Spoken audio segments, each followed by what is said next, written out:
Esto es De la Escritura a la Vida. Hola familia, hermanos, amigos, Dios les bendiga. Buenas noches tengan todos. Bienvenidos a este segundo programa en vivo de la Escritura a la Vida. Creo que ya poco a poco nos van reconociendo quiénes somos, pero estamos aquí nuevamente con ustedes para poder conversar de un tema muy especial. Lo vamos a ver el día de hoy. Pero antes de empezar, como saben, tenemos a nuestros coordinadores, nuestros encuestados, a los que les vamos a preguntar todo, ¿no? O sea, ustedes se van a encargar de todo. De mi lado derecho tenemos a Carlos Tapia. Carlos, un saludo, algo. ¿Quieres decir cómo estás? No, pues un privilegio estar otra vez con ustedes, hermanos, y con todos aquellos que nos ven por las redes. Pues esperemos que este tiempo sea de mucha bendición. Bienvenidos. Gracias. Y aquí, Saúl, ¿cómo estás, Saúl? Pues gracias a Dios, muy bien. Estamos contentos de participar en este proyecto y esperemos que lo que podamos aportar sea de bendición para ustedes. Amén. Sin duda, yo creo que va a ser un buen tiempo de conversación y creo que el tema que vamos a tocar el día de hoy es muy importante para nuestras épocas. Les mandamos saludos a todos los que están conectados, a los que ya están ahí mandando sus íconos de emotíconos, ¿se llaman así? Les mandamos saludos a todos los que están ahí conectados. Háganos saber quiénes están conectados, compartan la publicación para que muchas más personas puedan escuchar lo que hoy vamos a conversar y que este tiempo sea de edificación. Hemos orado y estamos orando para que cada una de las cosas que hagamos aquí pueda ser de edificación para todos. Así que, sin más que decir, vamos a empezar con el tema. El día de hoy es quizás un poco escabroso el tema. No sé ustedes qué piensen, creo que nos faltó un poquito más de escenografía, pero el tema de hoy es el Día de Muertos. El Día de Muertos. Posiblemente alguno en casa esté vestido de alguna forma en este momento, no sé, pero hoy vamos a conversar de mucho de este tema, que será muy importante y relevante para el día de hoy, del Día de Muertos. Y antes de empezar a hablar de las implicaciones que tienen los creyentes en estas épocas, yo creo que debemos de comenzar con algo de la historia.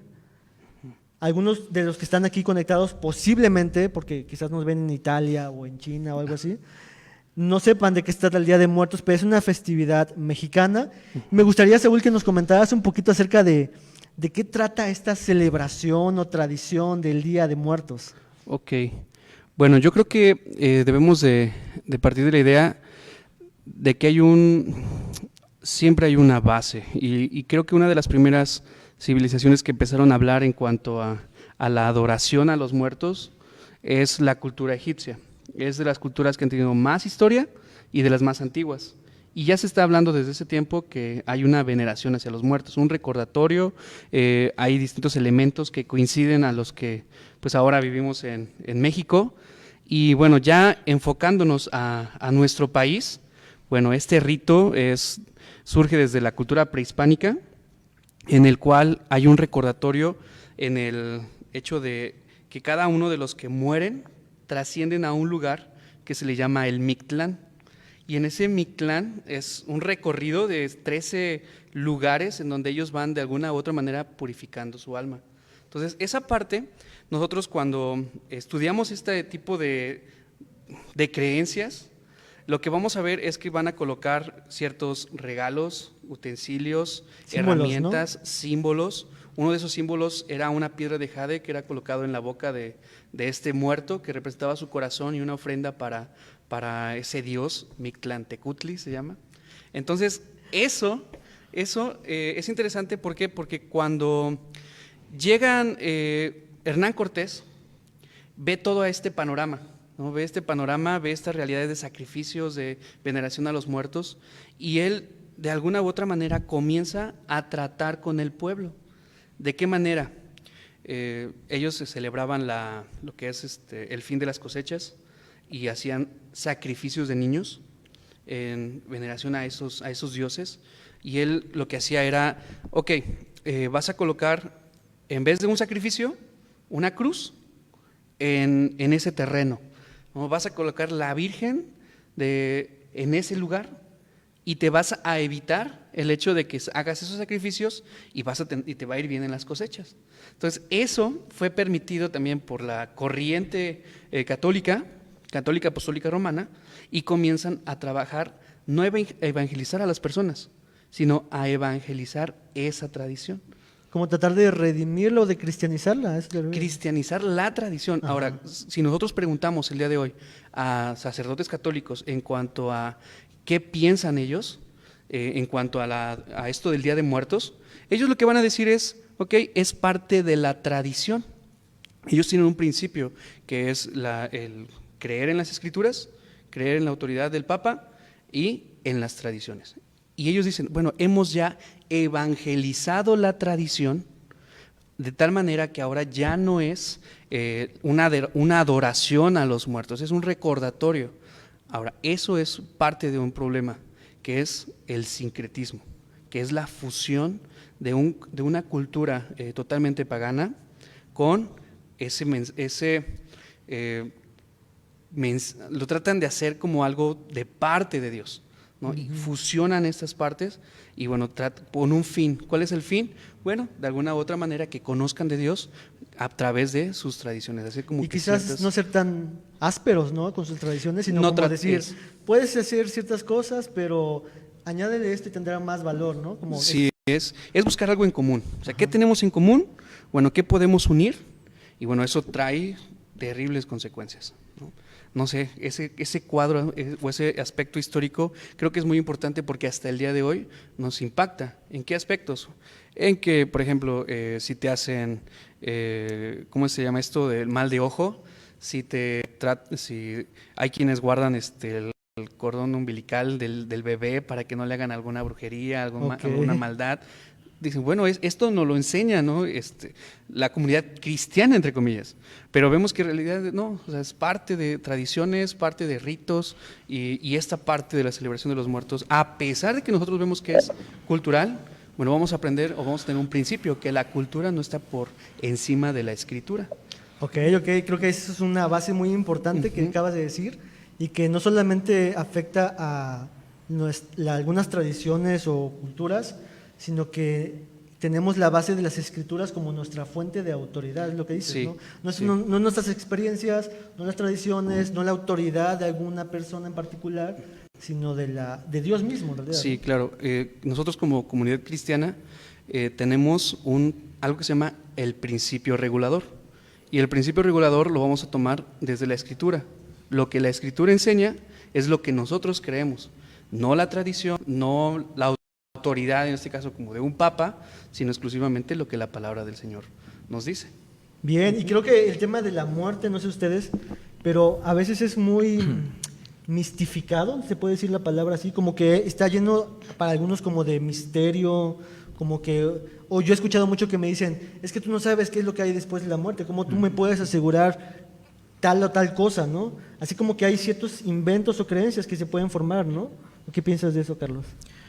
Pues sí, la realidad es que cuando ignoramos de algún tema en particular y sobre todo un tema del cual no hemos tenido experiencia, como es el caso de la muerte del ser humano, pues tendemos muchas veces a imaginarnos cosas extrañas, a formar un misticismo o muchas veces no querer tocar el tema de manera profunda, ¿no? Y es por eso que tenemos que ir a la única fuente de verdad absoluta, pues que son las Sagradas Escrituras, ¿no? Como dice ya Edgar. En ese sentido, pues en las Escrituras sí vamos a encontrar mucha información sobre la muerte y a través de la palabra podremos descartar aquellas ideas, misticismos o fetiches que se han hecho con respecto a este asunto. Ok. Entonces ya hemos conversado un poquito acerca de esta historia que es muy importante. Como mexicanos creo que deberíamos en cierta forma conocer de dónde provenimos todo esto. No significa que debamos vivir así de esa manera, pero es importante conocer lo que nos acabas de decir y que quiero que hay algunos que han llevado estos extremos de algunas tradiciones a cosas ya inimaginables, ¿no? Por ejemplo, lo que tú decías de que algunos incluso sacrificaban a niños, ¿no? Que hoy no hacemos eso como tradición, ¿no? Pero algo que era muy común en aquel entonces, hoy no lo hacemos, ¿no? Entonces, la base que vamos a arrancar para este momento, entonces, es lo que nos dijo Carlos acerca de las Escrituras. Y antes de ir ahí, quiero mandar aquí saludos a una persona que nos saluda, Yasmín Santiago. Saludos, ¿lo conocen alguien? Sí, es del Seminario Presbiteriano de México. Ah, ok, de Tepoztlán. Tepoztlán, Estado de México. A Paola, a Tania, a nuestra hermana Bego, a Ediel, que dice, ánimo hermano. Ánimo Ediel, un saludo. Ok, a todos los que están conectados, muchas gracias. Vamos a empezar a tocar el tema, no solamente de la tradición, que ya nos acaba de decir Saúl, sino ahora de qué es lo que la Biblia, qué es lo que Dios enseña, o si es que enseña acerca de la muerte. Y para eso me gustaría que, Carlos, nos pudieras comentar acerca del significado de la muerte desde las Escrituras.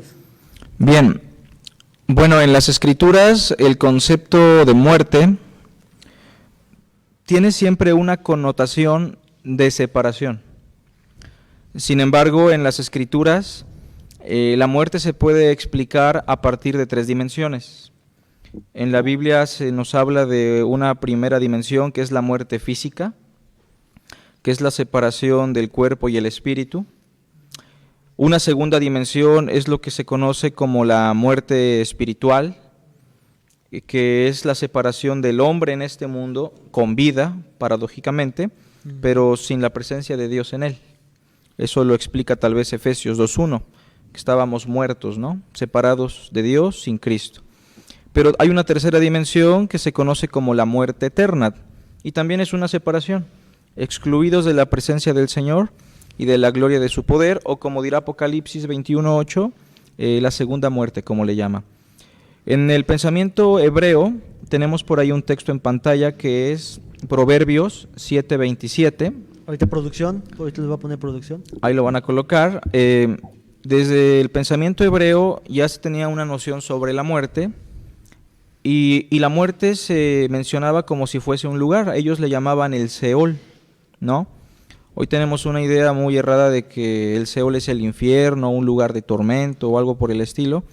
Pero para los hebreos el Seol meramente era un estado de existencia. El Seol era meramente la muerte. Si miran el texto con atención, dice de la siguiente manera: camino al Seol es su casa, que conduce a las cámaras de la muerte. Tenemos ahí un paralelismo sinónimo en la poesía hebrea, en donde por cámaras, su equivalente es casa, conduce, su equivalente es camino, y Seol, su equivalente es muerte. Y ese pensamiento lo vamos a encontrar en toda la Biblia, ¿no? Para el hebreo, el Seol o la muerte meramente es un estado de existencia. Sin embargo, también en la Biblia vamos a encontrar algunas expresiones sobre la muerte en donde se aparenta que la muerte es una persona.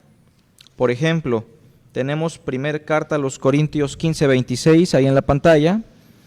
Y en la primera carta a los Corintios 15:26, Pablo dice: y el postrer enemigo que será destruido es la muerte, como si fuese una persona, ¿no?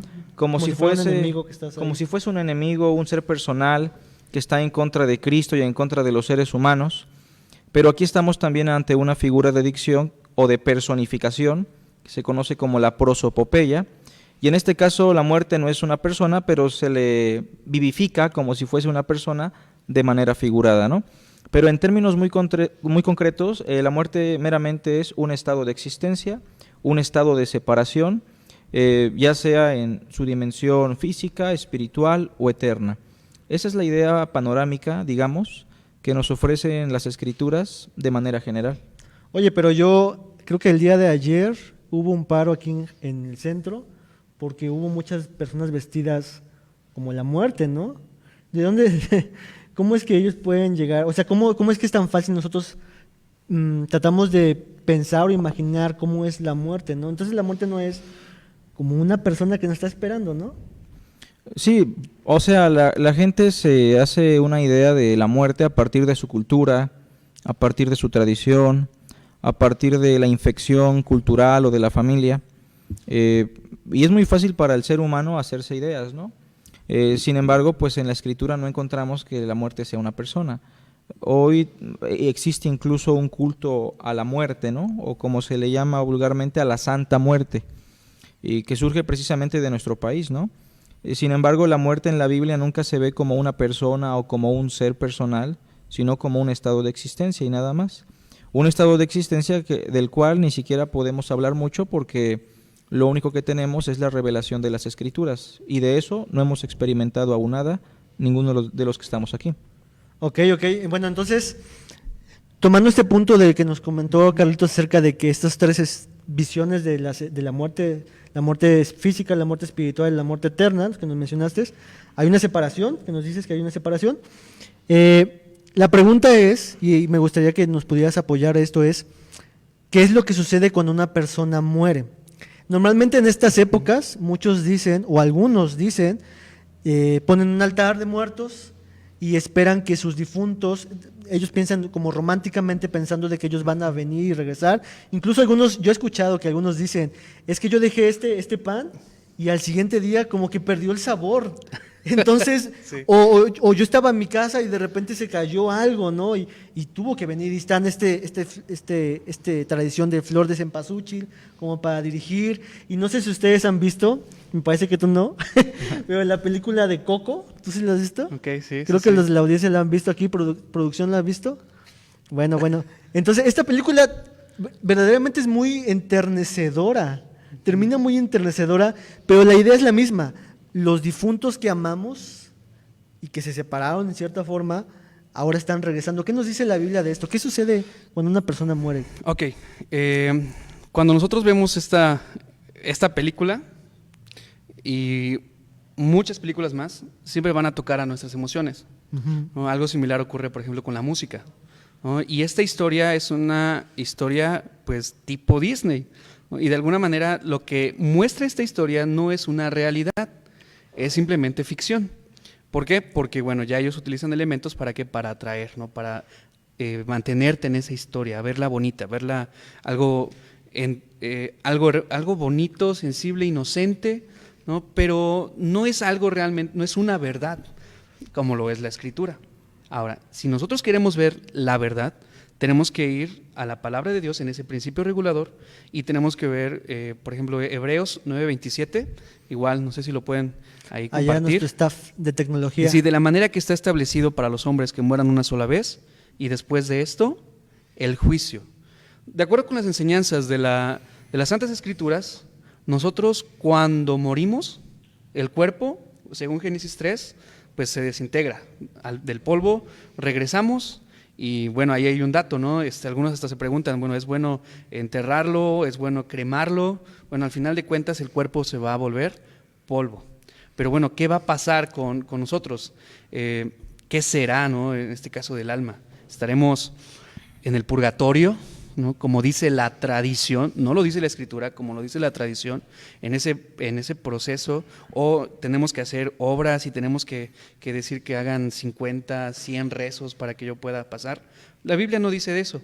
La Biblia dice que va a haber un juicio. Después de esta muerte habrá un juicio. ¿Dónde estaremos? Bueno, si estamos en el conocimiento de creer en Dios, de tener una relación con Dios, por supuesto que estaremos en la presencia del Señor. Pero si nosotros hemos negado el creer, nos hemos apartado de Dios, bueno, hay una condenación que es estar apartados de Él, estar en el infierno, ¿no? En una condenación eterna. Entonces, desde ese principio, la pregunta es, ¿una persona puede regresar? ¿Una persona puede otra vez venir y tener esa experiencia en cuanto a las cosas que hay en este mundo? Bueno, ahí se hace un paréntesis. A eso se le llama el culto a los ancestros, en el cual las personas muertas tienen ese interés por las cosas que hay en este mundo. Y de ahí surge esa idea de venir y tomar la esencia del pan, y si esa persona tomaba, bueno, les dejaban una botella de alcohol, cosas así. Y eso es totalmente falso, es parte de la tradición y es parte del sincretismo que vio afectada lo que es la correcta enseñanza de las Escrituras. A veces queremos nosotros no dañar a la otra persona, de decir, bueno, pues sigue orando por él, a lo mejor Dios se cambie de parecer. No, es una o dos. O estamos en la presencia del Señor, disfrutando de esa vida abundante y en plenitud, o estaremos en el infierno. ¿Podremos regresar de ello? No. Ya Dios se encargará de condenarnos o de salvarnos. Ok, Carlos, ¿algo más que quieras abonar a esto? Los muertos, ¿qué pasará después? Bueno, pues el texto de Hebreos 9:27 que mencionó el pastor Saúl, creo que es muy importante, sobre todo porque en el mismo contexto de Hebreos, el día del juicio o el juicio eterno, en Hebreos 6:2 se menciona como un rudimento básico, ¿no? Y entonces lo que dice Hebreos es eso, que está establecido o decretado para los hombres que mueran una sola vez e inmediatamente después de eso, pues experimentar el juicio, que en el contexto es el juicio de Dios. Y el juicio precisamente es el punto de quiebre en donde los seres humanos o van a su morada de consuelo eterno o van a un estado de condenación, tormento, exclusión del reino sin la presencia de Dios. Puede servir tal vez a manera de ilustración, y que de hecho Cristo lo usó como ilustración, la historia que está dentro de una serie de parábolas de Lucas capítulo 16, y creo que lo tenemos ahí en pantalla, versículo 19. Voy a tratar de explicarlo, no sé si tenemos tiempo. Sí, adelante. Sí. Mientras lo estamos buscando aquí en nuestra producción, pues saludos a los que están conectados y ayúdenos a compartir. Estamos a punto de explicar el misterio de qué pasa después de la muerte. Bueno, estamos abordando el tema de una manera muy básica, muy sencilla. Obviamente no podríamos profundizar mucho en este programa, pero trataremos de acercarnos lo más que se pueda, ¿no? Si alguien tiene una pregunta, lo puede hacer.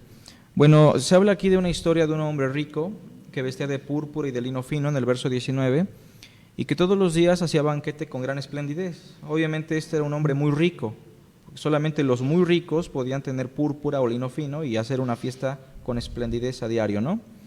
Pero también se habla de un hombre muy pobre, un mendigo que se llamaba Lázaro, que estaba echado a la puerta de aquel lleno de llagas. Este es un contraste bastante abrupto, porque este es muy pobre, está enfermo de lepra, está rogando por migajas. Y en el verso 21 incluso se dice que aún los perros venían y le lamían las llagas, ¿no? Una cuestión de bastante miseria, en donde aún los perros tenían más misericordia por este hombre que el mismo hombre rico, ¿no? Pero se habla de la muerte precisamente, porque tanto a los ricos como a los miserables y pobres lo mismo les va a acontecer, ambos vamos a morir. Y en el versículo 22 se dice que murió el mendigo y fue llevado por los ángeles al seno de Abraham. Debo mencionar que el seno de Abraham solo aparece en este pasaje y en el Talmud, y que es una expresión judía que siempre hace referencia al estado eterno, al cielo, como se le conoce vulgarmente. Para el hebreo siempre ha sido eso, el seno de Abraham. Pero también se dice que murió el rico, y simplemente se dice de él fue sepultado. Ahora vean, verso 23, y en el Hades. Debemos recordar algo, mis hermanos, que el Seol tiene su equivalente en el griego, no porque sea lo mejor, sino porque no hubo otra opción, y su equivalente que encontramos es Hades. Pero ¿sí recordamos lo que es el Seol? La muerte. El estado de muerte, estar bajo el poder de la muerte. Hades nunca se usa en la Biblia para hablar del infierno propiamente, ¿no? Sino más bien para hablar de la muerte o de aquellos que están bajo el poder de la muerte. Por eso se dice de Cristo que su alma no fue dejada en el Hades. No sé si recuerdan ese pasaje, ¿no? Bueno, entonces el rico, estando bajo el poder de la muerte, estando en ese estado de muerte, él no experimentó vida obviamente, sino muerte total, separación de Dios. Alzó sus ojos, estando en tormentos, y vio de lejos a Abraham y a Lázaro en su seno. Entonces él, dando voces, dijo: Padre Abraham, ten misericordia de mí, y envía a Lázaro para que moje la punta de su dedo en agua y refresque mi lengua, porque estoy atormentado en esta llama. En esta historia con lastres parabólicos sí encontramos muchas figuras, ¿no? Pero la realidad es la que queremos sustraer de aquí. Bueno, este hombre está en miseria total ahora, y Abraham le responde en el verso 25: Mira, hijo, acuérdate que recibiste tus bienes en tu vida y Lázaro también males, pero ahora este es consolado aquí y tú atormentado. Entonces se hablan de dos destinos, de dos estados de existencia. Quedar bajo el poder de la muerte sin resurrección sería un estado de tormento, ¿no? Sin embargo, quedar en la presencia de Dios sería un estado de consuelo. Verso 26, además de todo esto, una gran cima está puesta entre nosotros y ustedes, de manera que los que quisieren pasar de aquí a vosotros no pueden, ni de allá pasar acá.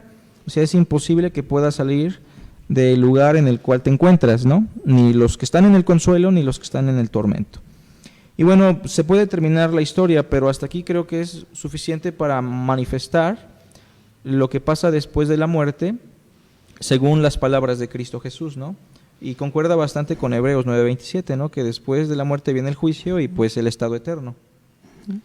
Ok, ¿algo quieres decir? No. Pues creo que coincido en eso. Y algo muy importante que resalta el hermano es que debemos siempre ver desde esa perspectiva, desde la perspectiva del reino de Dios. ¿No? Hay un reino al que pertenecemos aquellos que creemos en Cristo, que lo reconocemos como nuestro Rey, y bueno, ahí partimos de esa idea. ¿Qué estamos imitando en este caso con la tradición? ¿No? Un reino en el cual nos demanda santidad, nos demanda extender el reino, que nos comportamos a la imagen de Cristo, o como ese reino de las tinieblas, y donde pues ahí apuntabas esta parte de los disfraces, de todas estas cosas que se pueden ver visibles. Entonces creo que es una parte que también podemos ver desde la perspectiva del reino de Dios. Ok.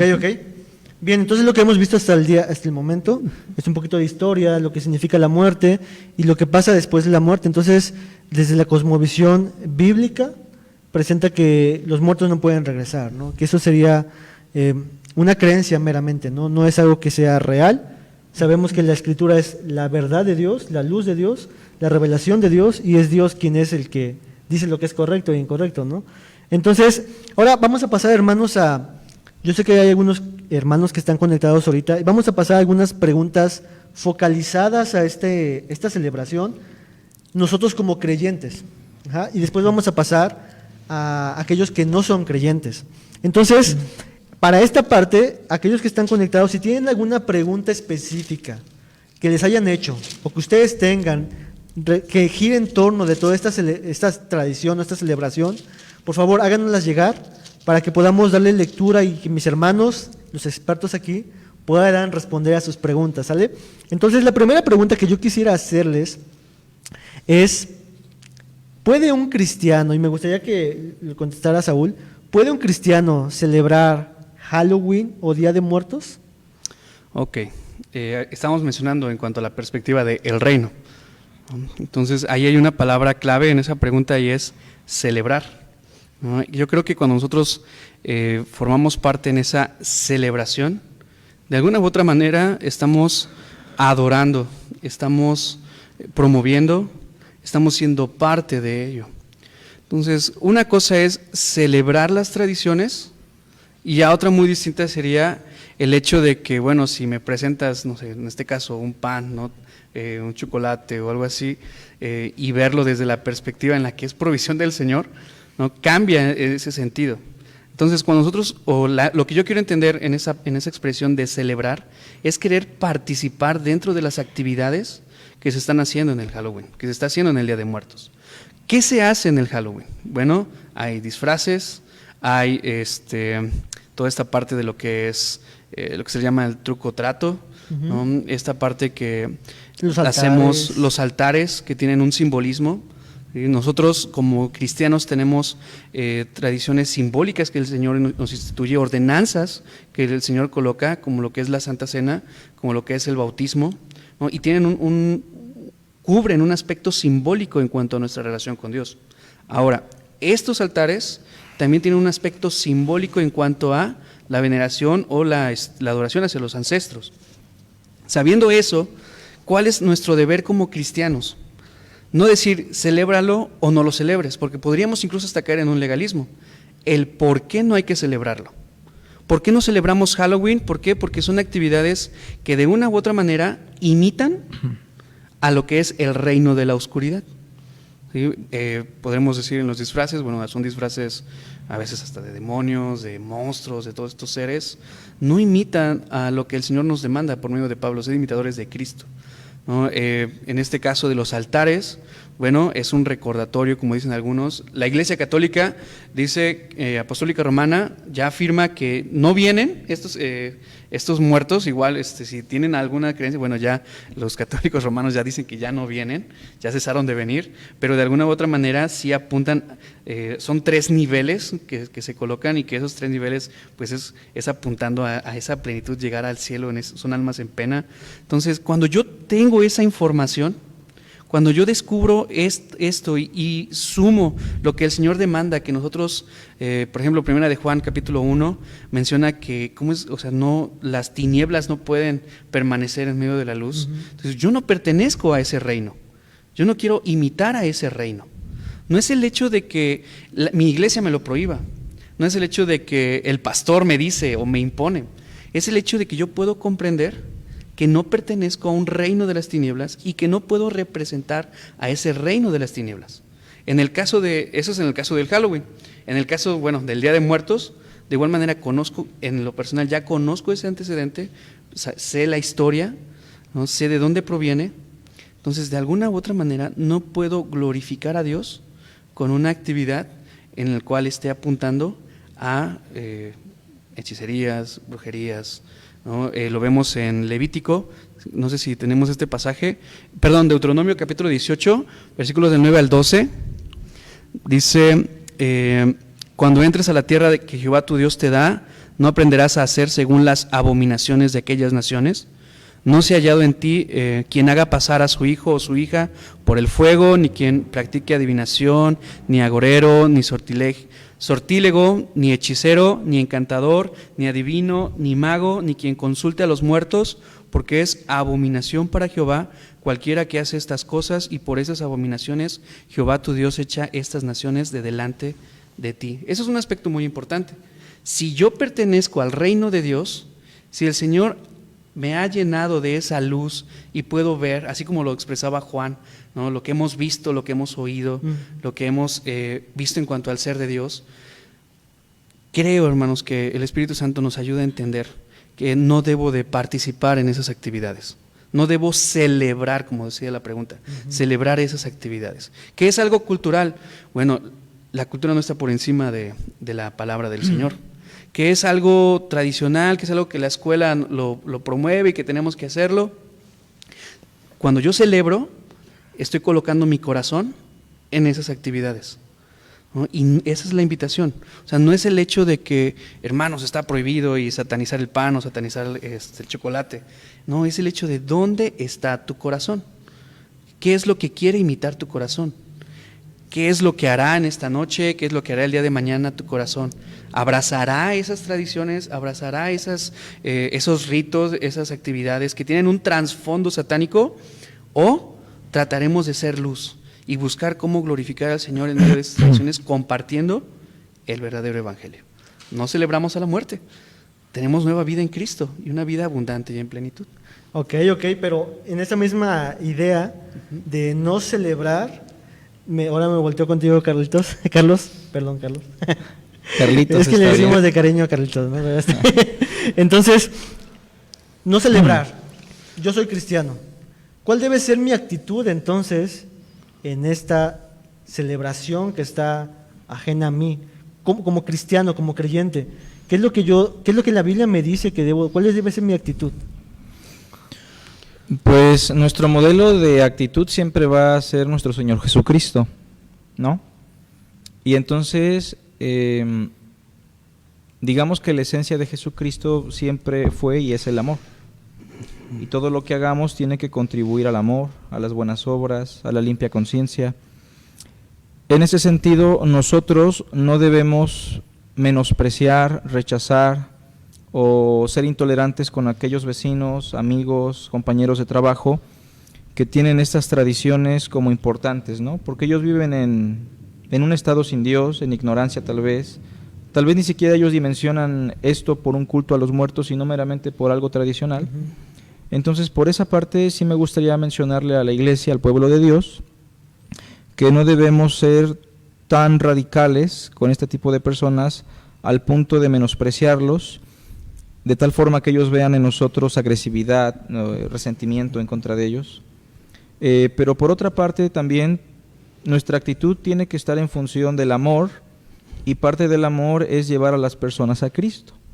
Entonces, así como aprovechamos la Navidad, ¿no?, y para hablar de el nacimiento de Cristo, así como el apóstol Pablo aprovechó al judaísmo para hablarles de Cristo a través del judaísmo, o a los gentiles para hablarles del Dios no conocido a través de sus ídolos, nosotros tenemos que aprovechar estas festividades reitero, aprovechar, no celebrar, aprovecharlas como un vehículo para explicarles a las personas, en este caso lo que es la muerte, que es un estado de existencia, y hacerles conscientes que un día ellos van a experimentar ese estado de existencia, ¿no? Que tarde que temprano un día van a morir y que puedan entender lo que significa precisamente la muerte para llevarlos a Cristo, quien venció a la muerte y nos puede dar vida. Pero nuestra actitud siempre tiene que girar en torno al amor en cualquier cosa, hermanos, no importando si la tradición es la más satánica de todas. A las personas tenemos que mostrarles el amor. Reitero, tenemos que considerar 3 cosas aquí. No lastimar la conciencia de un hermano débil, ¿no? Nuestro amor y nuestra tolerancia hacia estas tradiciones. ¿Puedes decirnos quién es un hermano débil? Un hermano débil sería un hermano que sataniza por completo la tradición de tal forma que ni siquiera come pan de muerto, que no se come el tamalito que se produjo en esta fecha, que no toma chocolate, o como por ahí comentaban, que se encierra en su casa porque ni siquiera quiere tener contacto con la sociedad, porque la fecha para él es una fecha que realmente está influenciada por el mal, por Satanás.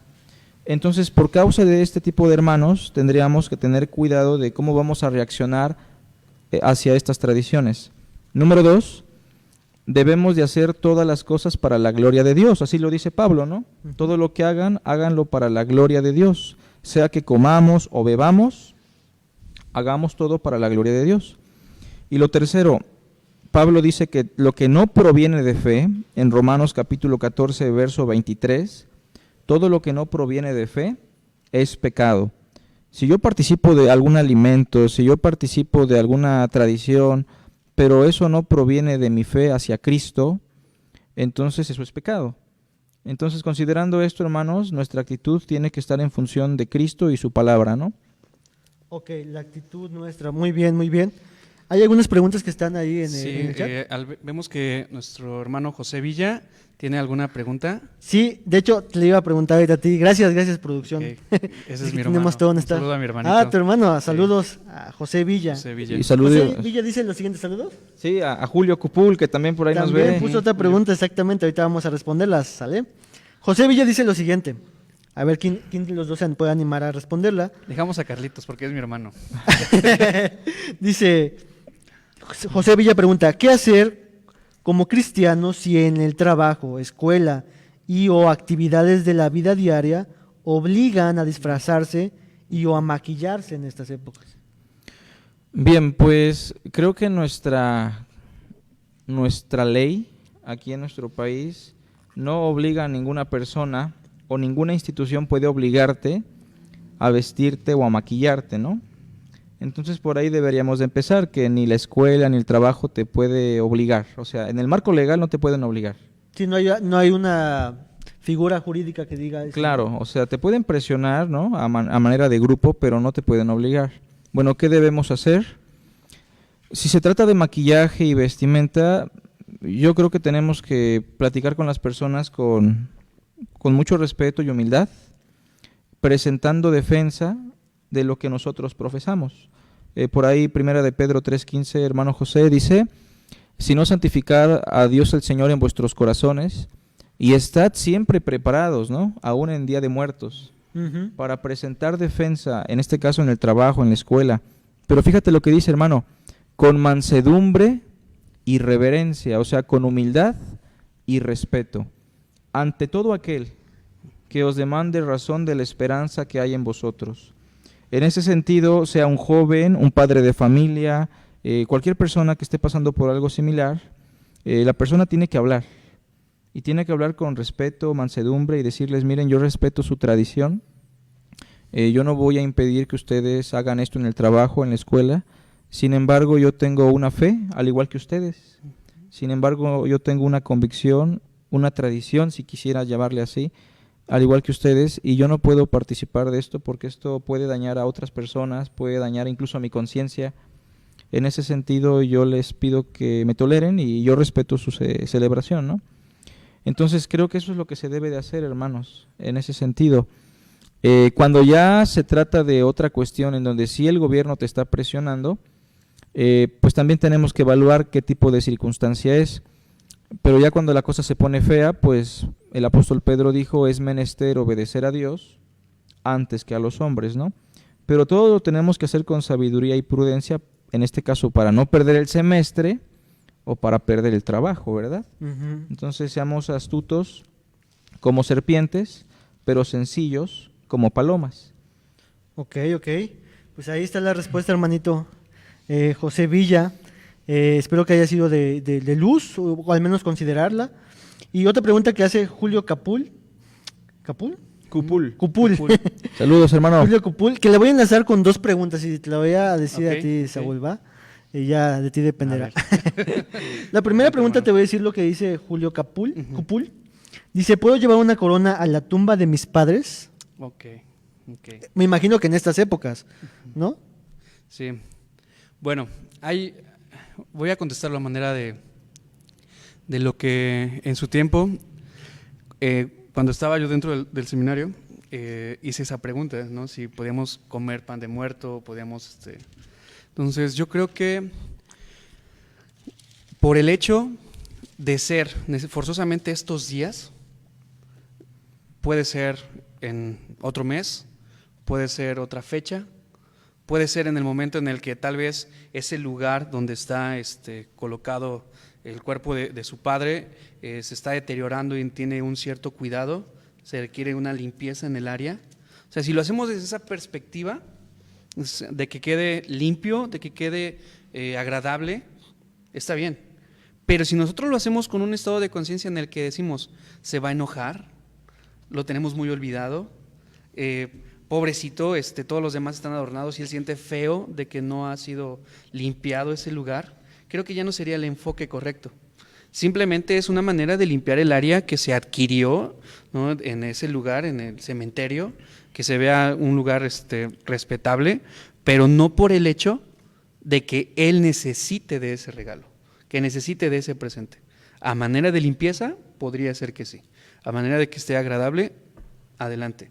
Pero ya en un estado en el cual, digamos, que esté mirándote, que esté presente y que diga, ay, qué bien, mi hijo se acuerdan de mí, eso es totalmente erróneo y no lo recomendaría. Entonces, podemos hacerlo en diciembre, podemos hacerlo en enero, podemos hacerlo en cualquier otra fecha, no necesariamente en este tiempo. Lo que yo te entendí un poquito es acerca de la actitud con la que estás haciendo, la fe con la que estás actuando en hacer esas cosas, Exacto, ¿no? exacto. Entonces, si tú vas con la idea de que te está recibiendo eso, de que él se está agradando de lo que estás haciendo, pues ya lo comentamos al principio, ¿no? Sí. Una persona muerta, pues está muerta, ¿no? O sea, ya no hay más. Entonces, no, detrás de eso estaría una clase de idolatría, en cierta forma. Exacto. Entonces, nada más es como cuidar tus corazones, ¿no? ¿Con qué Cuidar actitud lo nuestro hacemos, corazón, ¿no? exactamente. En ese mismo sentido, Ujú. la siguiente pregunta que te quería hacerte, y que mando saludos aquí también a Adriel Naín, que también creo que unos días acaba de exponer algo similar. Saludos, bro, espero que algún día estés por acá con nosotros. Aquí está Carlos. Saludos, hermano. Y la siguiente pregunta que quería hacerte a ti, Saúl, es, ¿qué pasa si una persona, Ujú. voy a su casa y está el altar de muertos, por alguna razón yo voy a su casa y literalmente él toma algo del altar y me lo da? Digamos, ¿qué te gusta, hermano? ¿Un tamal o un chocolate? ¿Qué te gusta? Pues entramos al chocolate y al pan, Bueno. ¿no? Sí, entramos a los Te da dos. un chocolate, ¿no? Entonces, ¿está bien? ¿Está mal? ¿Qué opinión? Bueno, debemos de recordar siempre que nuestro proveedor es el Señor, ¿no? Y realmente esto que ha sido, sí, lo podemos ver de esa manera, ha sido ofrendado de alguna manera a esa persona que ha partido. Bueno, tenemos en considerar que nuestro Dios es Dios, lo menciona la Escritura, y Él es quien se encarga de santificar nuestros alimentos, de todo lo que Él nos provee, y esa manera de poder adquirir algo desde esa perspectiva, que es Dios mismo el que lo está ofreciendo. Creo que el hermano fue puntual cuando hablaba de esa manera, ¿no? Cómo es el hecho de que todo esto que apunte a cosas que pudiéramos satanizar, ¿no? Que puede decir, bueno, no, esto ya está maldito en alguna otra perspectiva. Pues no, lo tomaremos como algo en ese sentido de piedad, en ese sentido de compasión y de alguna u otra manera, ¿para qué? Para poder generar una relación con esa persona y poco a poco ir desenvolviendo esa gran verdad que en algún momento tú y yo recibimos, que es el Evangelio.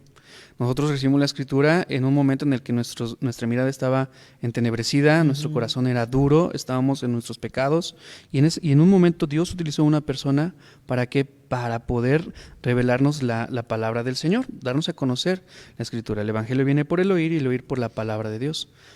En esa perspectiva, nosotros podemos tomar de ese alimento, de esa cosa de ese alimento que fue dado, Ese chocolate, pan y ¿no? ese chocolate, chocolate, dijiste, ese ¿no? pan y chocolate. Sí, algunos puede ser mole, algunos puede ser otra. Sí. Pero generar ese sentido de relación, de poder generar una charla y poder platicar y decir, esta celebración, pues realmente es en vano. Esto que están recordando en amor, que ese es el principio, poder compartirles de esa gran verdad que tú y yo en algún momento recibimos. Entonces, si les invitan, pues ok, adelante, pero reiterando esa parte, no con el fin de celebrar, con el fin de poder compartir del Evangelio.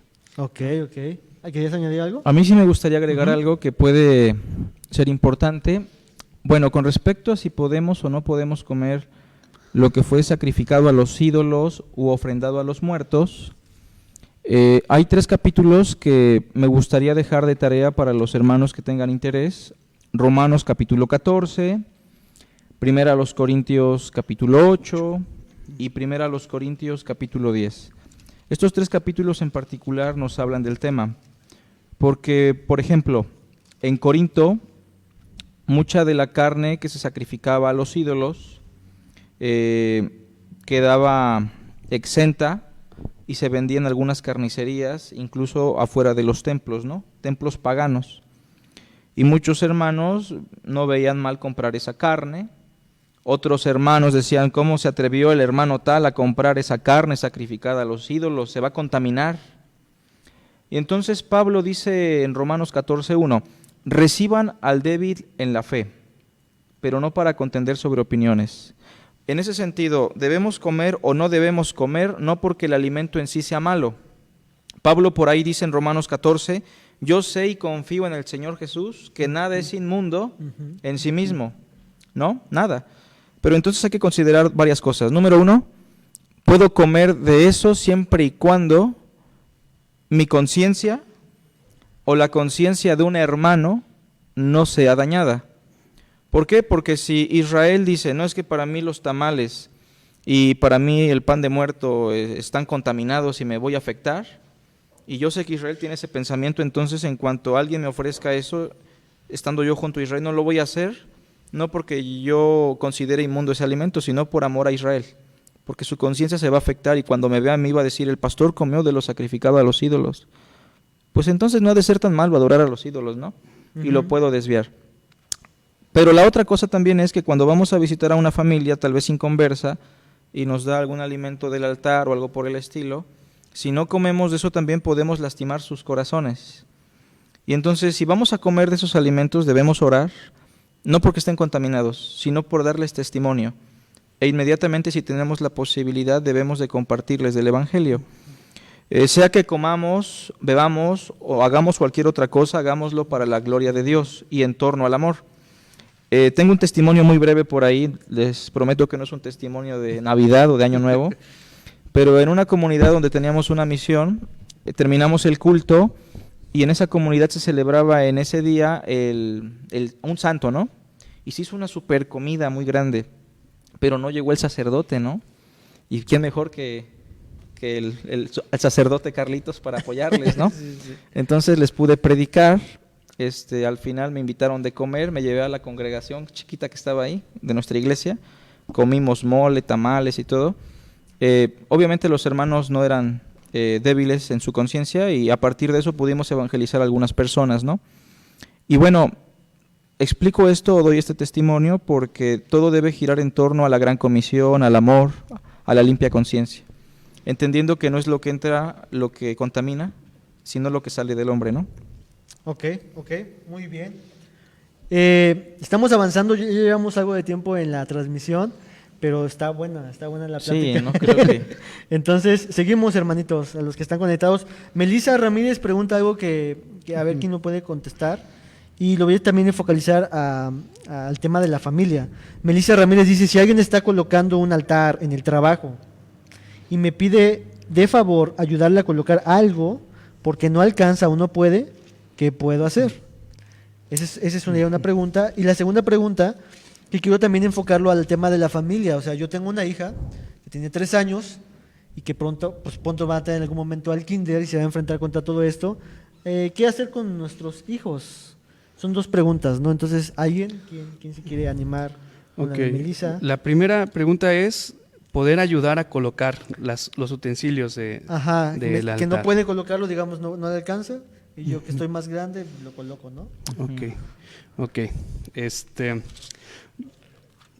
No sé si podamos, bueno, es una pregunta, creo que no podemos tener ese pasaje, pero creo que Primera de Juan nos podría ayudar en cuanto a esta perspectiva.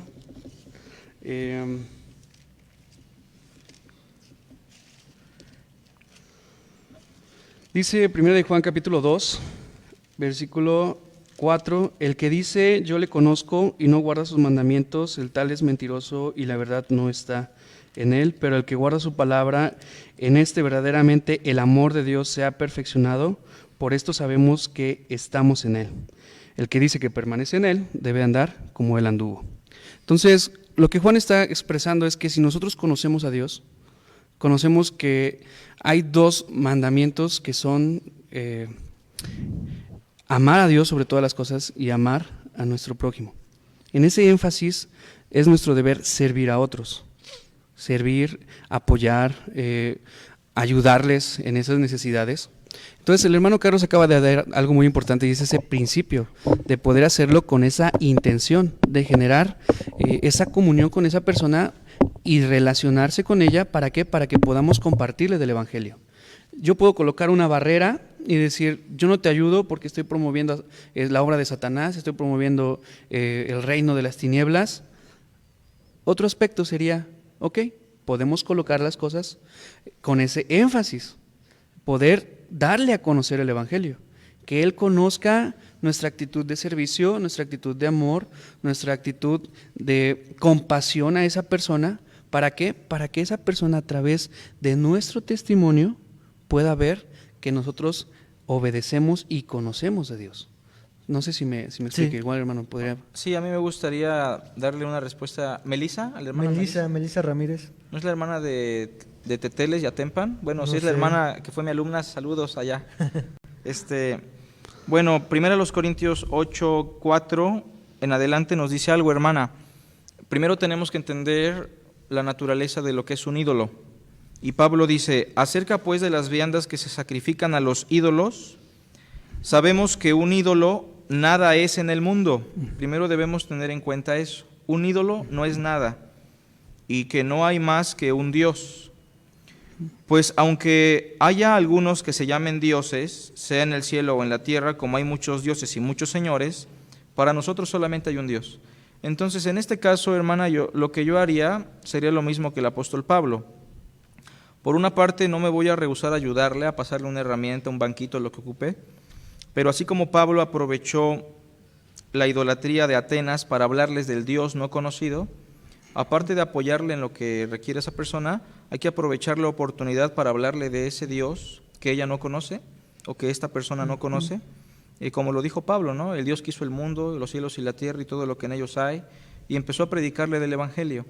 Entonces, el acto en sí mismo de pasarle un martillo, un banquito, no es un pecado, pero también debemos de tener cuidado de que siempre se manifieste de nuestra parte el evangelio del Señor Jesucristo, ¿no?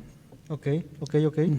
Y bueno, dice que sí soy hermanito, el de su alumna, ¿no? Un saludo a su esposo también, a sus hijos, que Dios les bendiga. Y la última pregunta que vamos a hacer, creo que por este momento, y ya casi estamos por finalizar, es con los hijos, el tema de los hijos, o sea, porque ya es una tercera persona, ¿no? Entonces, ¿cómo responder ante nuestros hijos y ante la escuela, en donde les demandan ciertas cosas, qué hacer, qué no hacer, el típico que les piden que la calaverita, que es un refrán, ¿no? Un verso, que disfrazarse, que hacer cualquier otra cosa, ¿no? Entonces, algo que nos puedan apoyar o dar luz. Pues ahí mismo en la primera carta a los Corintios, capítulo 8, dice el verso 1, En cuanto a lo sacrificado a los ídolos, sabemos que todos tenemos conocimiento. Entonces Pablo está diciendo, los que tenemos conocimiento no tenemos problema con esto. Sin embargo, tengamos cuidado porque el conocimiento envanece, pero el amor edifica. Entonces lo que se debe hacer con el niño es instruirle, proveerle de conocimiento, de herramientas teológicas, bíblicas, para que él pueda entender lo que se está haciendo en la escuela, ¿no? Pero hacerlo de tal forma que el niño no menosprecie a sus compañeros, los haga sentir mal o meramente termine en conflicto. Entonces, si al niño se le está pidiendo que participe de algo y usted percibe que el niño no tiene el conocimiento, está muy pequeño o se puede afectar, porque hay diferentes niños, entonces como padre de familia se tendrá que hablar con la maestra, la escuela y explicarles el por qué, como lo mencionábamos con José, ¿no? En el trabajo. Reiterando que la educación en México es laica y gratuita, supuestamente, ¿no? Entonces nadie te puede obligar a que tu niño lo haga. Explicarle al niño lo que la palabra enseña, y si el niño llega a tener un conocimiento pleno de Dios y sobre los ídolos, entonces el niño no se va a afectar y al final de cuentas el papá tiene la responsabilidad de evitar que el niño participe de eso, ¿no? Si es que le puede afectar, porque hay diferentes niveles de madurez en cuanto a los niños. Ok. ¿Quieres añadir algo más? Pues yo creo que, tomando de la Escritura, Deuteronomio 29:29, las cosas secretas pertenecen a Jehová nuestro Dios, mas las reveladas son para nosotros y para nuestros hijos para siempre, para que cumplamos todas las palabras de esta ley. Creo que apuntan a la responsabilidad de, como padres, darles a conocer el Evangelio a sus hijos. Que ellos puedan abrazar las Escrituras es responsabilidad de los padres, no digo de nosotros, yo no tengo hijos, no creo que el hermano Carlitos tampoco, pero sí vemos ese énfasis.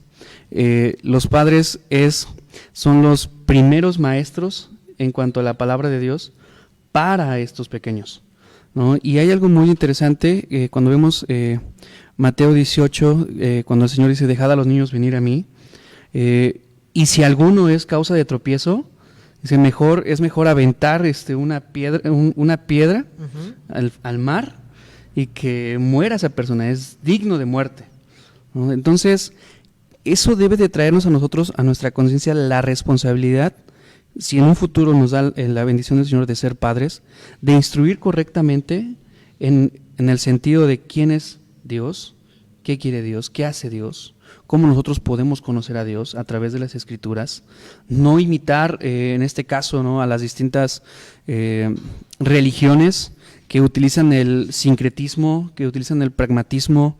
¿Para qué? Para poder atraerlos, sino ser conscientes en un estudio serio, en un estudio genuino de las Escrituras, y que ellos puedan, a partir del conocimiento del ser de Dios, creer en Cristo, creer en su obra, reconocer que Él es su Salvador, y ahora sí poder entender desde la perspectiva del reino si esto que van a hacer, lo van a hacer para adorar, venerar a los muertos, o es una actividad más de la escuela.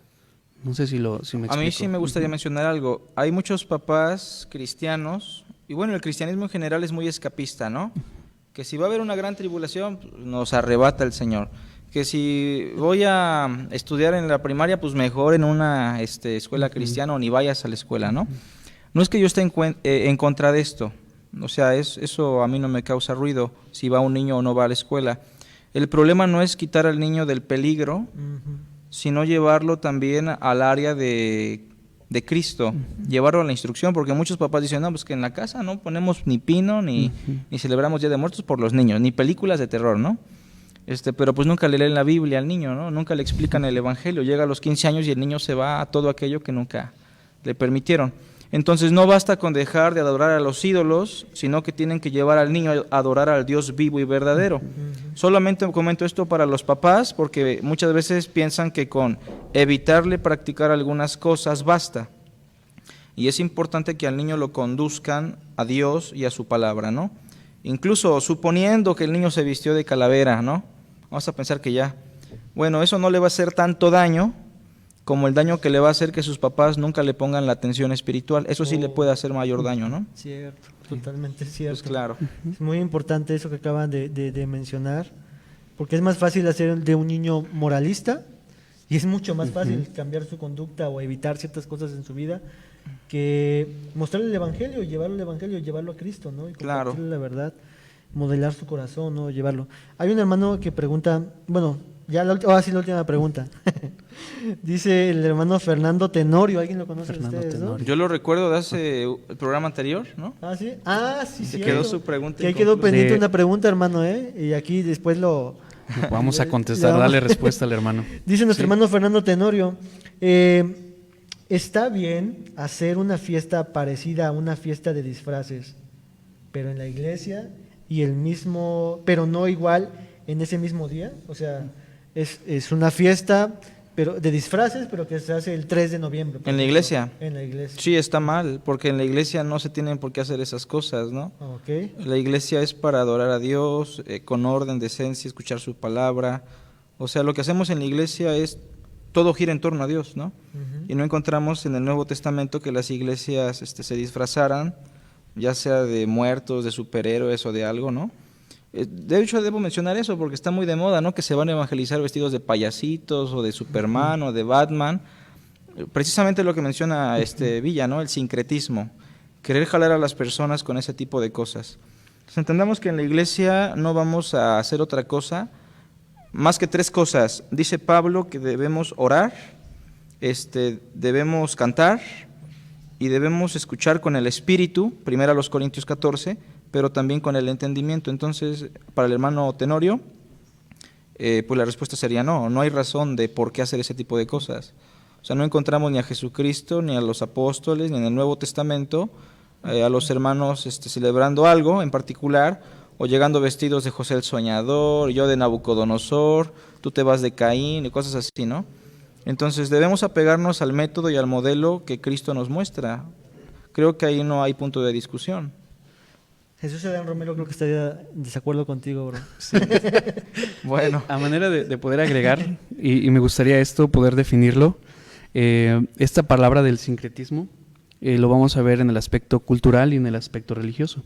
Entonces, el aspecto religioso, a manera de que quede un poquito más en su corazón, hermano, es el producto de la unión de 2 tradiciones religiosas diferentes que asimilan mutuamente, dando como resultado el nacimiento de un nuevo culto con elementos y productos de ambos. Ujú. Entonces, ahora, no solamente ese tipo de fiestas, el día de hoy podemos ver antros cristianos, ¿no? En el cual están las luces, está la música y la idea es que los jóvenes puedan pues convivir sanamente, pero al fin de cuentas llegan a ese mismo punto, ¿no? Ese mismo tipo de comuniones y dicen, bueno, es con el fin de ganar a las personas.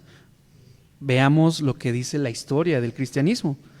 Estas ideas han traído confusión y han traído una separación al verdadero evangelio. Y a veces es muy difícil y es muy triste cuando ya estás tratando con un grupo de personas que están conociendo del Señor, que están abrazando las Escrituras y de repente, oye hermano, ¿y qué piensas en cuanto a los rezos? ¿No? O hermano, es que mi vecina, o hermano, es que esto queda tan arraigado, ¿no? Hace tiempo había una frase que quedó muy arraigado en la iglesia y decía, en algún tiempo surgió una frase que era, soy tan grande como de quien creo. O sea, apuntando a que somos iguales en la grandeza del Señor. Y eso fue hace años, hace 15 años yo creo, hace 16, 17 años. Y hace unos meses, como el Señor dice, somos tan grandes como de quien creemos. ¿Cómo es posible que haya perdurado esa enseñanza hasta el día de hoy? Ese es el problema de las confusiones, ¿no? Los abrazamos tanto, creemos que es algo normal y de repente pues va a alterar la correcta enseñanza. Totalmente. Y bueno, a manera de, no sé cómo decir la palabra, pero de la pregunta de los que no hay que disfrazarnos, ¿no? Un pastor decía, pero no te disfrazas de duende o de bruja, pero bien que te disfrazas de cristiano, ¿no? O sea, de tu moralismo, de tú pensar que eres cristiano y en realidad estás aparentando y das una fachada. A mí me pasó mucho tiempo cuando yo me congregaba en una iglesia, mucho tiempo, donde yo me ponía, o así lo veo, como máscaras, ¿no? Que en realidad no daban fe de lo que había en mi corazón, ¿no? Y es más fácil. Pero bien, hermanos, estamos avanzando. Creo que hay 2 extremos que debemos evitar. Un extremo es como normalizarlo todo, aceptarlo todo, mezclarnos tanto que no haya diferencia de lo que es el mundo, el sistema del mundo, con lo que es un cristiano, ¿no? Entonces podemos caer en ese extremo de normalizarlo todo, todo está bien, abracémoslo todo, hagamos el sincretismo, no importa, bla. Ese sería un extremo que creo que debemos evitar. Y el otro extremo creo que debemos evitar es encerrarnos en una burbuja en estos tiempos en donde todo es demoníaco, todo es satanizado, todo está mal, yo no voy a comer de nada y aléjate de mí, pecador, y etcétera, ¿no? Creo que son estos dos extremos que debemos evitar y lo que hemos conversado el día de hoy es apuntar a lo que nuestros corazones, que es lo que la Biblia nos informa que nuestro corazón debe de abrazar y así vivirlo, ¿no? Vamos a pasar a la última parte. Y este sería como el llamado, porque creo que hablando acerca del Día de Muertos, creo que hay algo peor que la muerte física, ¿no crees, Saúl? Muchos toman a la ligereza la muerte, incluso se pueden, en cierta forma, de manera burlesca o chistosa, disfrazarse de la muerte y decir muchas cosas acerca de la muerte. Tengo aquí algo que un escritor decía, Mario Benedetti, dijo que la muerte es solo un síntoma de que hubo vida, o sea, como minimizar la muerte, ridiculizar la muerte. El científico Stephen Hawking, no sé si lo dije bien, pero ¿saben quién es? Dice, no tengo miedo a la muerte, pero no tengo prisa por morir, tengo mucho que hacer primero. Entonces no hay como una preocupación real de la muerte, no es algo que estamos pensando, pero Saúl, ¿debemos de tener miedo de la muerte? ¿Hay algo peor que la muerte? ¿Qué nos podrías decir desde las Escrituras? Hay un pasaje que platicábamos, es Mateo capítulo 10, versículo 26, dice, así que no los temáis porque nada hay encubierto que no haya de ser manifestado, ni oculto que no haya de saberse. Lo que os digo en tinieblas, decidlo en la luz, y lo que oís al oído, proclamadlo desde las azoteas. Y no temáis a los que matan el cuerpo, mas el alma no pueden matar. Temed más bien a aquel que puede destruir el alma y el cuerpo en el infierno. ¿No se venden 2 pajarillos por un cuarto? Con todo, ni uno de ellos cae a tierra sin vuestro Padre. Pues aún vuestros cabellos están todos contados. Así que, no temáis, más valéis vosotros que muchos pajarillos. A cualquiera, pues, que me confiese delante de los hombres, yo también le confesaré delante de mi Padre que está en los cielos. Y cualquiera que me niegue delante de los hombres, yo también le negaré de mi Padre que está en los cielos. Y hay un pasaje, este pasaje, que es el versículo 28, no temáis a los que matan el cuerpo, mas el alma no pueden matar, temed más bien a aquel que puede destruir el alma y el cuerpo en el infierno. Este pasaje nos invita a poder temer al Creador del universo, al Creador de los cielos y de la tierra, y ese es nuestro Dios, a quien nosotros seguimos. Creo que, como lo mencionan el libro de Apocalipsis, la muerte será destruida. Pasaremos desde esa perspectiva del reino, de una creación a una nueva creación, donde no habitará el pecado, donde no habrá más muerte, donde no habrá más llanto, no habrá más lloro. ¿Por qué? Por la obra redentora de Cristo. Este que menciona Lucas, ese Dios que podemos decir, wow, nos puede destruir el cuerpo, puede destruir el alma, puede llevarnos al infierno que Él mismo creó. ¿Para qué? Para que ahí estén las personas que hayan rechazado el Evangelio, hayan rechazado ese mensaje de salvación. Hermanos, creo que es un mensaje de esperanza para nosotros. Es el hecho de poder creer en alguien todopoderoso por encima de todas estas tradiciones, de todas estas creencias, incluso de todas estas ideologías, que puede rescatarnos de esa condenación, que puede rescatarnos de esa destrucción. Y ese es Dios. Por lo tanto, la invitación es temer al Señor, temer a nuestro Dios que le hemos conocido, que hemos aprendido de Él. En el caso, por ejemplo, de los aztecas, en el caso de los celtas, en el caso de los egipcios, ellos recibieron una revelación natural por medio de todo lo que ha sido creado. Conocieron la existencia de un Dios y cayeron en algo que se llama el animismo, de querer adorar la lluvia, de querer adorar.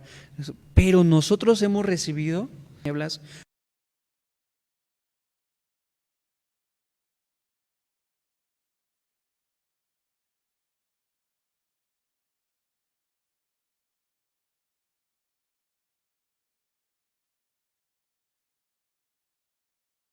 como lo menciona el Salmo capítulo 1, que el Señor conoce el camino de los justos, mas la senda de los malos perecerá, apuntando a que tenemos una gran esperanza en el Salvador, tenemos una gran esperanza en Dios, ese que puede destruir el alma y el cuerpo, temedle, pero al mismo tiempo recibirle y creer en Él. No sé, hermanito Carlito, si quiere complementar algo. Claro, pues como mencionábamos, la muerte es un estado de existencia y hay muchas personas, y espero que no sea el caso de ninguno de los que nos están viendo desde casa, muchas personas que físicamente aún no han muerto, pero según las Escrituras sí hay personas que están en un estado de muerte, en un estado de separación. ¿Y qué significa eso? Que están muertos espiritualmente, y eso conlleva a que ellos están sin Dios, sin Cristo y sin esperanza en este mundo. Hay muchas personas que ahorita celebran a la muerte de manera inconsciente y sin embargo no se dan cuenta que ellos están en un estado de separación. Dios no habita en ellos, Dios no tiene una relación íntima con ellos, no los conoce. Y bueno, estamos a punto de terminar esta sesión programa especial acerca del Día de Muertos. Y hemos dicho muchísimas cosas, hermanos. Hemos creo que asentado algunas bases importantes de lo que es la muerte, de lo que sucede después de la muerte y algunas preguntas focalizadas en torno a esta festividad. Y se podría hablar creo que muchísimo todavía más, porque creo que hay muchas preguntas, unas más complicadas, otras más que hemos platicado un poquito de ellas. Pero nos quedamos, hermanos, en algo que nos comentaba Saúl acerca que lo peor de la muerte no es la muerte en sí, sino la eternidad a la cual algún día despertaremos todos. Dicen las estadísticas crueles que 10 de cada 10 personas mueren. Y lo que hemos leído hoy es de que todos vamos a ir a un juicio final. Las malas noticias son estas, de Jesús lo dijo, el mundo ya está en condenación.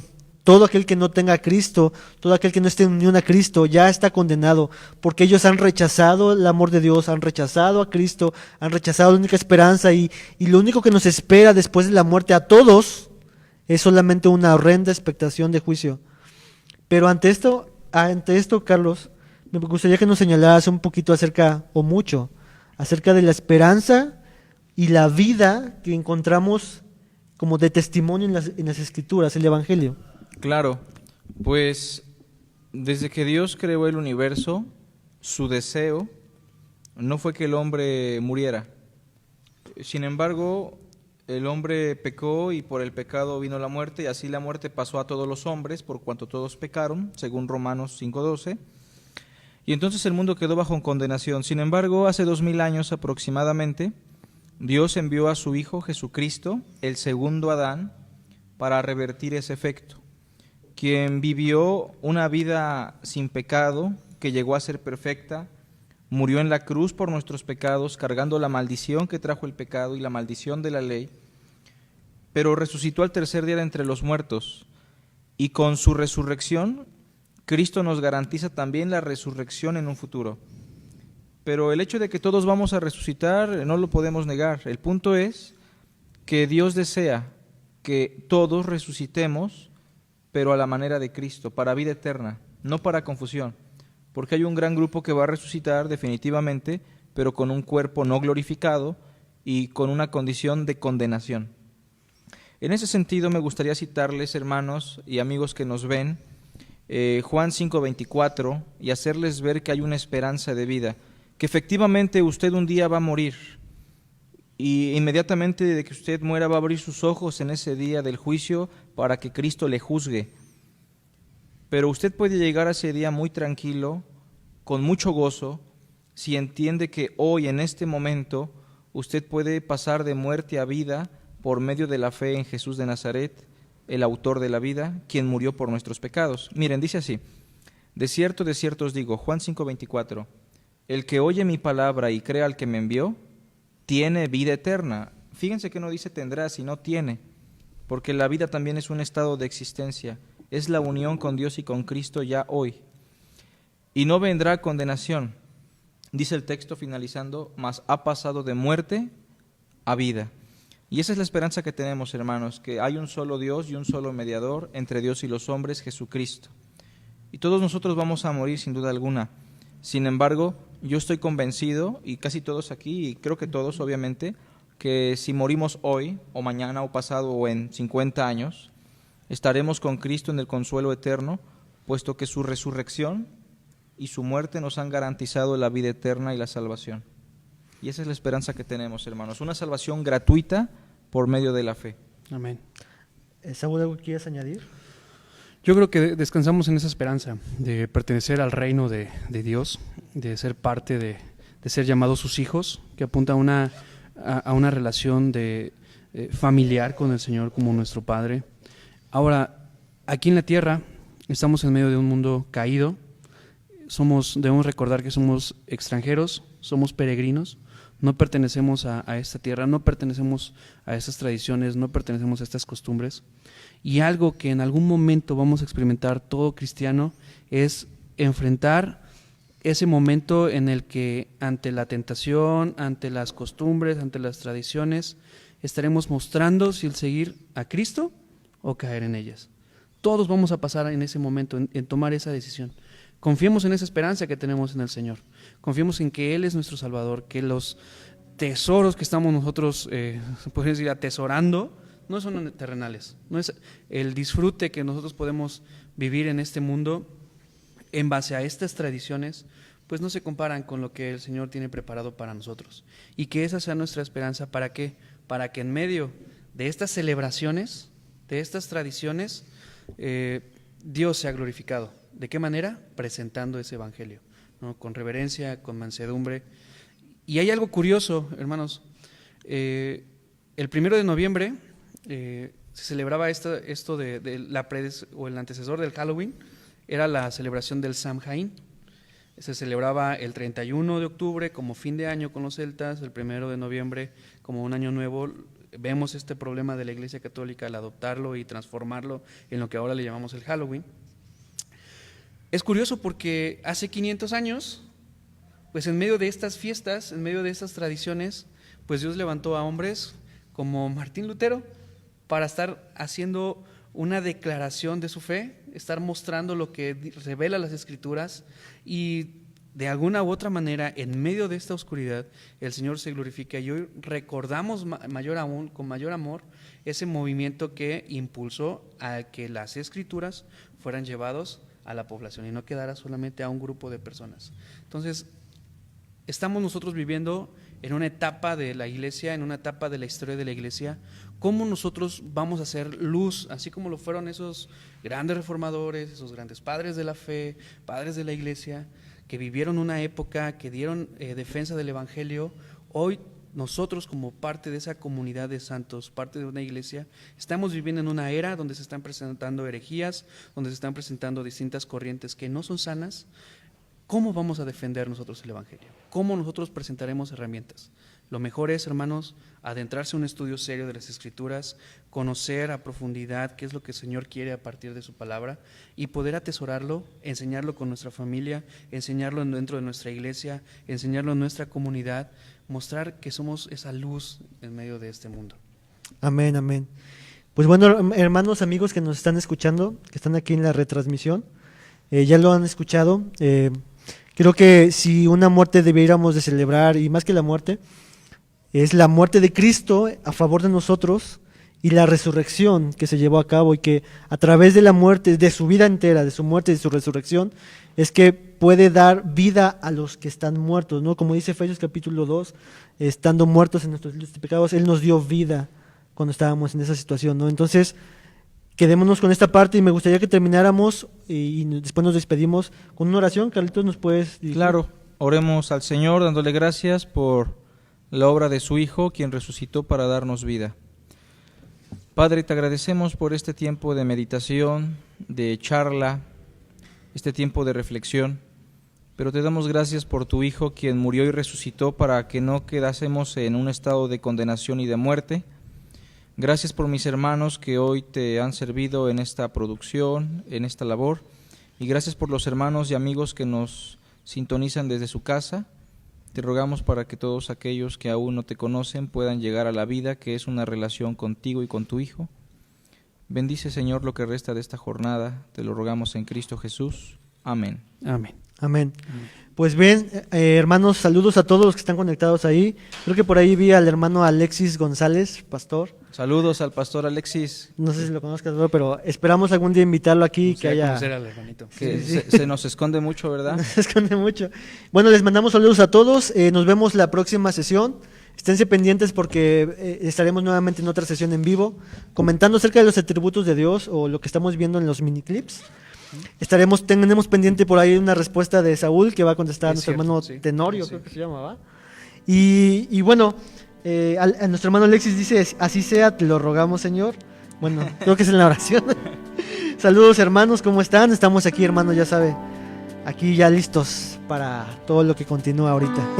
Bien, hermanos, pues Dios les bendiga a todos. Gracias, Carlos, gracias, Saúl, por todos y a todo el equipo técnico aquí. Dios les bendiga, nos vemos pronto. Hasta pronto. Esto fue Desde la Escritura a la Vida. Que Dios les bendiga, hermanos.